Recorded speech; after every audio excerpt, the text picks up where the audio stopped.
ఈ సామాన్ల గోల ఏంటంటే ఇన్స్టాగ్రామ్ లో ఒక పూర్ ఆంటీ వీడియో తీస్తూ తనకి లైక్స్ రావట్లే అని చెప్పి తన బాధ ప్రాబ్లం వాట్ ఎవర్ తను షేర్ చేసుకుంటుంది. దానికి రియాక్ట్ అవుతూ ఒక క్రాస్ బ్రీడ్ గాడు లైక్లు కావాలంటే సామాన్లు బాగుండాలంటే అని చెప్పి ఒక వీడియో చేశాడు. వాడికి ఈ లాక్డౌన్ బ్యాచ్ అంతా సపోర్ట్ చేసి ఆ సామాన్లు అనే వాడిని చాలా పాపులర్ చేసేసారు. ప్రతి ఒక్కరు పెట్టుకున్నాడు వాడు డిలీట్ చేయాలా చెయ్యపోయారనుకో పోలీస్ కేసు పెట్టి నీ మిమ్మల్ని నేనేం పని చేస్తాను నాకేది. నువ్వు మా మీద పోలీస్ కేసు పెట్టాలంటే నీ సామాన్లు బాగుండాలంటే వీడున్నారు కదా ఎవడైతే పోలీస్ కేసు పెట్టాలన్నా నీ సామాన్లు బాగుండాలంటే అని అన్నాడో వీడికి పోలీసులన్నా లా అన్న భయం భక్తి రెండూ లేవు. పోలీస్ కేసు పెడతా అన్నప్పుడు కనీసం డిపార్ట్మెంట్ కైనా రెస్పెక్ట్ ఇచ్చి మూసుకొని కూర్చోవాలి. వీడి ధైర్యం ఏంటంటే వీడిని ఎవడో ఏం పీకలేరు అని అనుకుంటున్నాడు. వీడి వాటం చూస్తేనే దెయ్యాలకి దెబ్బేసే వాళ్ళ ఉన్నాడు. ఎలాంటి వాళ్ళ దగ్గర నుంచి సంస్కారం ఎక్స్పెక్ట్ చేయడం కరెక్ట్ కాదులేండి. హాయ్ గాయ్స్, ఇగో మా సామాను బానే ఉన్నాయి కదా. పాపం ఈ పూర్ ఆంటీ ఫస్ట్ లో సామాన్లు అంటే కిచెన్ లో యూజ్ చేసే వెసల్స్ అనుకున్నారు. ఆ తర్వాత లేట్ గా అర్థమైంది వాడు ఆబ్జెక్టిఫై చేసి వేరే ఉద్దేశంతో అన్నాడని. ఈవిడిదేం తప్పు లేదనట్లేదు, ఈవిడి మరీ వజ్రం. మనం అంతా ఈ వర్డ్స్ కరెక్ట్ కాదు ఇలా మాట్లాడకూడదని స్టాండ్ తీసుకుంటే ఈవిడ మాత్రం ఇదే అవకాశం ఎలాగోకలాగా వైరల్ అవ్వాలనే ఉద్దేశంతో అదే సౌండ్ కి రీల్స్ చేస్తూ డాన్సులు వేస్తుంది. అలా ఉంటది, అంత రేంజ్ లో ఉంటాను నేను. It's her choice. మాకెందుకు కొడతారులే లైకులు కావాలంటే సామాన్లు బాగుండాలంటే. సచిన్ శవంలా ఉన్నావు నువ్వు మాట్లాడుతున్నావు అక్క సామాన్ల గురించి.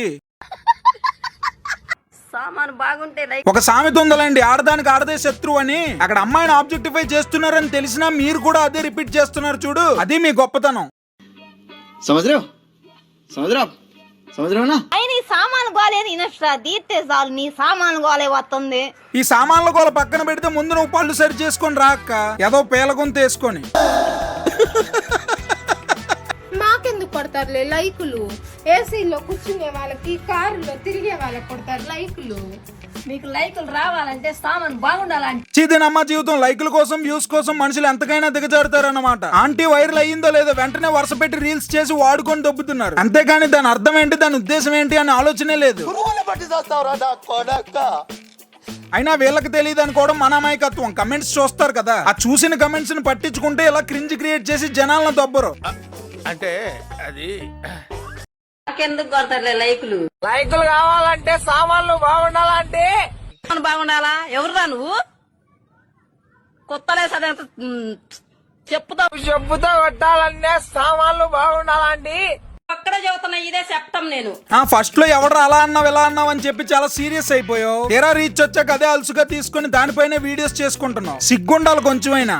నాకెందుకు కొడతారులే లైకులు కావాలంటే సామాన్లు బాగుండాలంటే.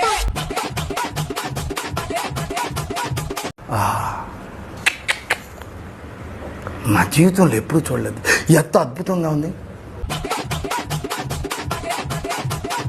పాజిటివ్ గానో నెగిటివ్ గానో మీకు కావాల్సిన రీచ్ మీకు కావాలంతే. ఎవరు ఎలా చూసినా ఎవరు ఏమనుకున్నా అనవసరం. దేవుడా ఎందుకయ్యా ఇలాంటి రిగిల్సే నాకు వస్తున్నాయి.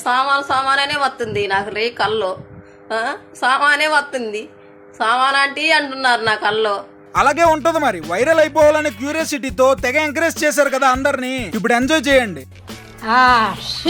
Okay guys, that's it for today video. Social media అనేది ప్రాపర్ గా యూజ్ చేసుకోవడానికి, అంతేగాని ఇలా రీచ్ కోసం దిగజారి చెత్త పనులు చేయడానికి కాదు. ప్రతిదానికి లిమిట్స్ ఉంటాయి. సో బియాండ్ ద లిమిట్స్ మనం వెళ్ళకూడదు, వెళ్ళిన వాళ్ళని ఎంకరేజ్ చేయకూడదు. దీని వల్ల సొసైటీకే ప్రమాదం. ఈ వీడియోపై మీ ఒపీనియన్ ఏంటో కమెంట్ చేయండి. అలాగే మరిన్ని వీడియోస్ కోసం మన ఛానల్ సబ్స్క్రైబ్ చేసుకోండి.